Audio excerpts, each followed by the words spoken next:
Weather is extremely unpredictable, but Jim Bosley's been following this latest storm. Let's switch to him now over by the weather board. Jim? This is a major storm just developing, and it is heading our way. This may be the meat of the storm. We are seeing winds gusting up to 90 miles an hour. We have torrential rain coming down, power lines going down all over the town of Newport, and it does appear that it's happening right now in terms of the real seriousness of this storm. Sustained winds of 74 miles an hour or better, and those are hurricane-strength winds. You'll see this big structure at the BP going around. It looks like an amusement park ride. The wind's just playing with it needlessly until finally it actually ended up on the floor, just exactly where everybody expected it would be. It was a very, very intense day. I would say this is the closest I have ever seen to a hurricane. Here's a picture of Izzy's restaurant. The very top of that is what blew off.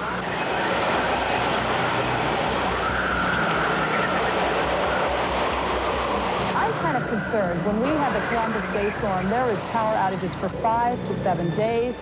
Television was virtually useless because of that. So I'm wondering what's going to happen in the days ahead. Jeff Gianola, you have something new for us here in the newsroom? Well, this could be very serious. We have a report that the dock broke loose at 33rd and Marine Drive. The dock broke loose, 33rd and Marine Drive, and there were people on that dock. We have a crew on the way. Well, here we are. We've kind of been following the situation unfold. These boats, approximately 40 of them, came across from 33rd and Marine Drive to about a mile upriver from the interstate bridge. We've been watching these boats, and sure enough, as you can see, one right here, about a 22, 25-footer, is just about to go under. We've confirmed 3 other boats that did sink on their way across the Columbia River, and we think we see the mast of another one just off the dock down here. Several people down here trying to unload their boats and get them off, get their belongings off. It's a very dangerous situation, as we've already pointed out to you. You see people walking around here without life vests on, which to me seems absolutely incredible considering how rough that water is out there. I mean, one false step and you're in the drink and you're a goner. There's no two ways about it. It's a very dangerous situation. We can't stress that enough, and we sure encourage people not to come down here. I've spent a good many years out here fishing and recreating along this riverway. I have never seen the kind of turmoil, the kind of cauldron, the brewing cauldron out here. It is an incredible sight today. I can guarantee you that that will not be the last boat that goes down here tonight either, judging from the pitching and rolling that we're seeing on some of these other boats. Literally, their bows have come up out of the water and dip right down, decks awash.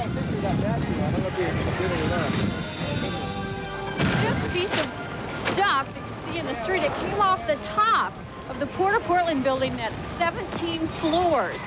Happened about a half an hour ago. A woman I talked to said that she was in a conference room in a meeting, and all of a sudden they heard this huge crash, looked out the window and saw this stuff fall over. Now it hit a lamp.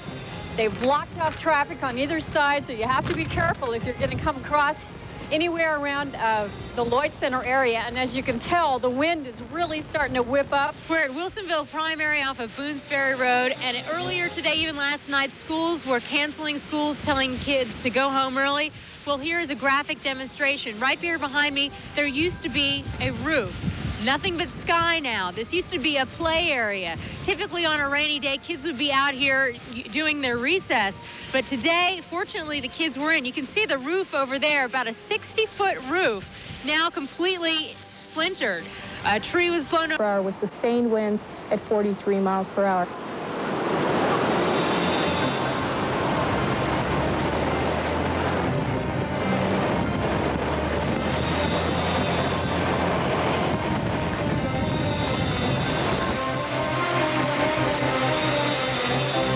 And I heard a boom and the window broke downstairs. The door was open and the window, there was no wall, no window. My bed's sticking outside.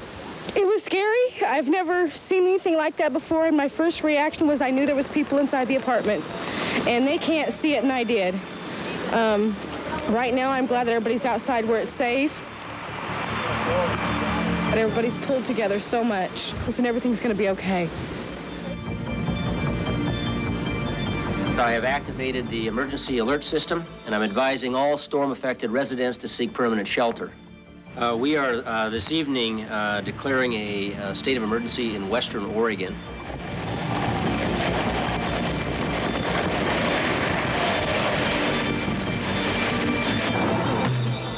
And look at those arcing, Julie, and listen to that noise as that arcs. Very frightening. Laurelhurst Park sustained pretty significant damage, I believe. Let's take a look at the pictures. We're looking at this for the first time, along with you, so we don't know exactly what to expect. I know in storms past, it's often the parks that take the most significant amount of damage. Okay, take a look at that. That is amazing, because usually we've seen the whole root systems completely uproot. This is where the wind literally snapped that tree. This shows you the wind's power snapping the tree down. Coos Bay, the abandoned area, just snapped just like that. Oh my God! We captured that on film. Oh my gosh! Oh my gosh! Oh, now we've got a view of Mount St. Helens.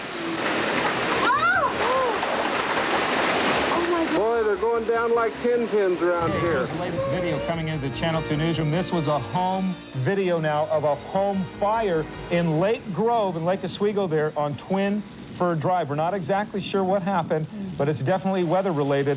This is a house fire. When a tree fell into a home, somehow that started a fire. That's the first fire, Julie. Earlier you mentioned we haven't had a lot of reports of any fires or anything, but that's the first fire we're reporting. And I'm surprised that there hasn't been more of this. You mentioned that earlier with all the trees and power lines that are going down. I'm really surprised we haven't seen more fires. One of the strangest incidents we had was a tree into a home, and a woman could have got injured, but she was apparently in her bathroom, and she looked up, Julie, and she saw in the skylight this tree starting to fall. She got out of the bathroom, and the tree came in, and look where that limb ended up, right in the bathroom of this massive tree falling on this house.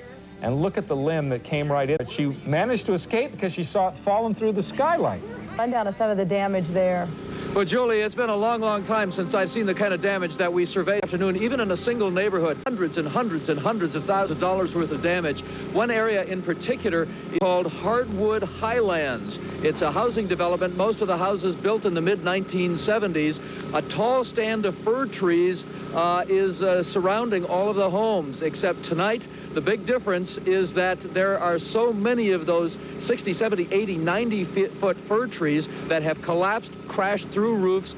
They have wiped out buildings, one thing and another. The patios in the back of one house we saw was just completely upended.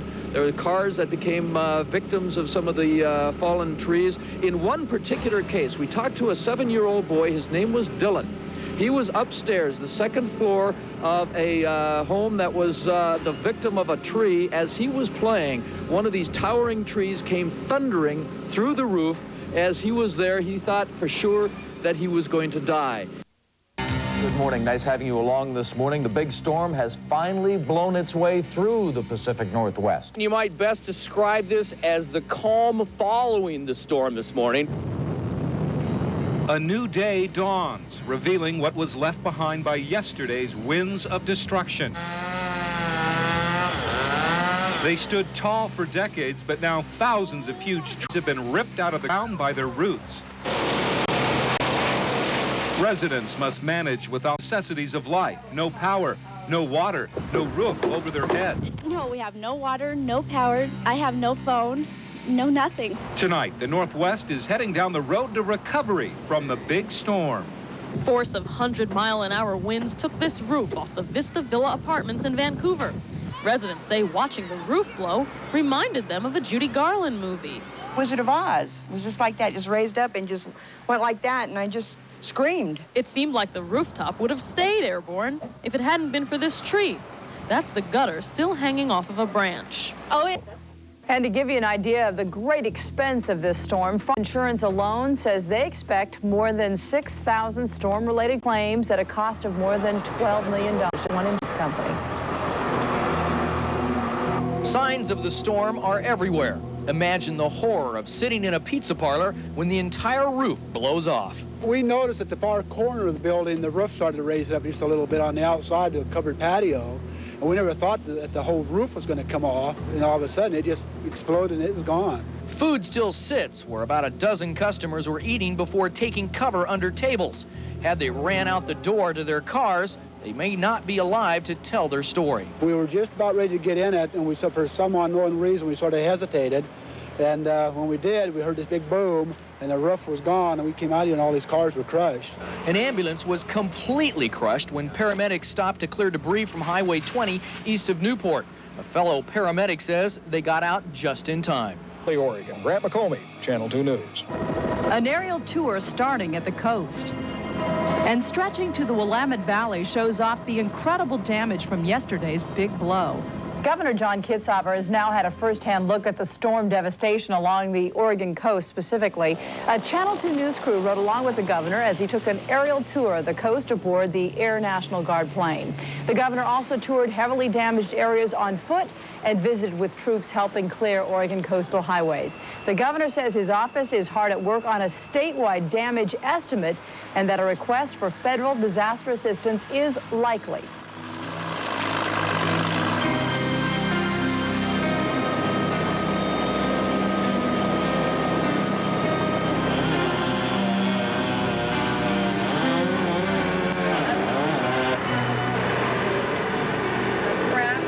Rumble, and I could tell that the tree was going to go.